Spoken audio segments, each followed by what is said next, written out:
आज आदमी का विचार ही प्रदूषित है, तो इसलिए स्वाध्याय करने की आवश्यकता है। तीसरी चीज है संयम।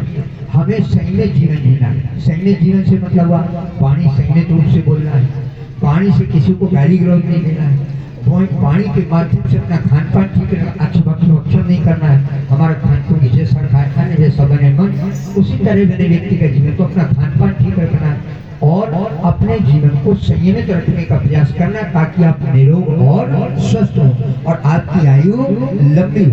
इस भाव को मानकर के संयमित जीवन जीना। और चौथी चीज सेवा। सेवा मतलब अपने बड़ों की सेवा। अब जैसे बहन जी क्या जाते हैं, जो हम लोग भोजन पर उसके खिलाती, सब्जी पर उस सारी व्यवस्था यहाँ यज्ञशाला पूरी सेवा करती है।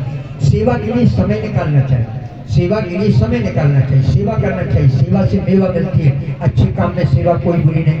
परिवार में बड़े बूढ़ों की सेवा का कोई दायित्व मिलता, पानी देना है, भोजन देना है, भोजन बनाना, सफाई करना है। ससुराल में जाएंगे तो ससुराल में सास ससुर की सेवा है, परिवार की सेवा, छोटों को प्यार और बड़ों को सम्मान का भाव अपने अंदर करना। और कभी ईर्षा द्वेष का भाव, क्योंकि गायत्री आरती हम रोज गाते हैं।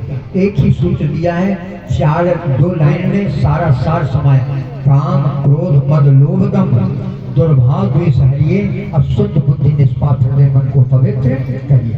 सेवा से भाव पवित्र होता है। तो ये 4 सूत्र जीवन में अपनाना है। ठीक है।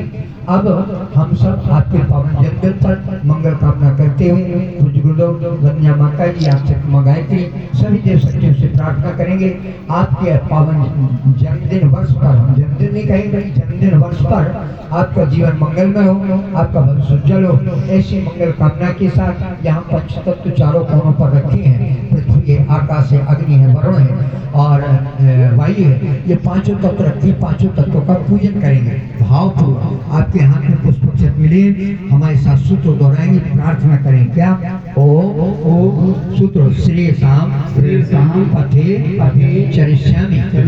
हम अपने जीवन को अच्छे रास्ते पर चलाएंगे और अपनी आने वाली पीढ़ी को श्रेष्ठ मार्ग पर चलाएंगे।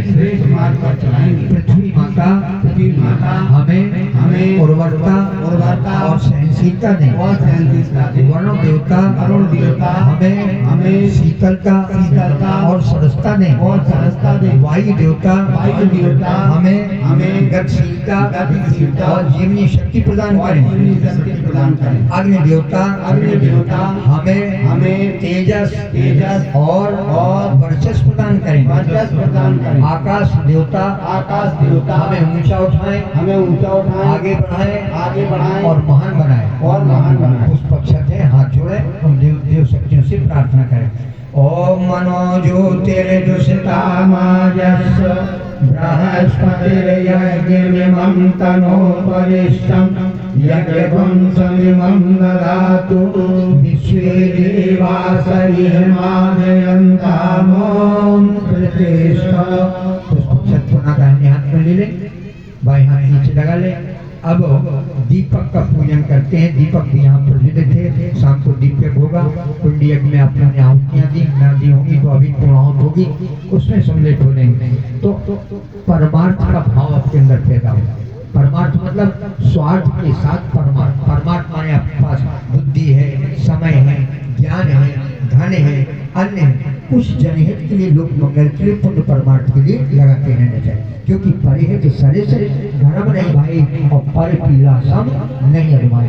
दूसरे की सहायता करने के बराबर कोई पुण्य नहीं, और दूसरे को सताना पीड़ा देने के बराबर कोई पाप नहीं।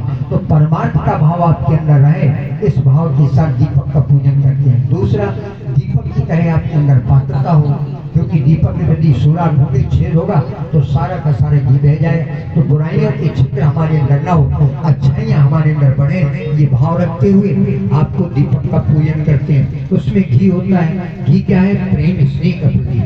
छोटों से बड़ों से सबसे प्रेम स्नेह होना चाहिए, प्यार और सहकार की भावना आपके अंदर हो। और तीसरी चीज ज्योति धारण करता है, अर्थात आपके जीवन में ज्ञान का प्रकाश हो, अविद्या का नाश हो, विद्या आपके जीवन में हो, अज्ञान का दूर हो, ज्ञान की वृद्धि हो, आप जीवन को सुख शांति जीवन यापन कर सके, आपका भविष्य उज्जवल हो। ऐसी मंगल कामना के साथ दाहिना हाथ में पुष्प लेकर के दोनों अंगुली फैलाएं, हमारे करें, हमारे साथ बोले। ओ परमार्थ में हो, स्वार्थम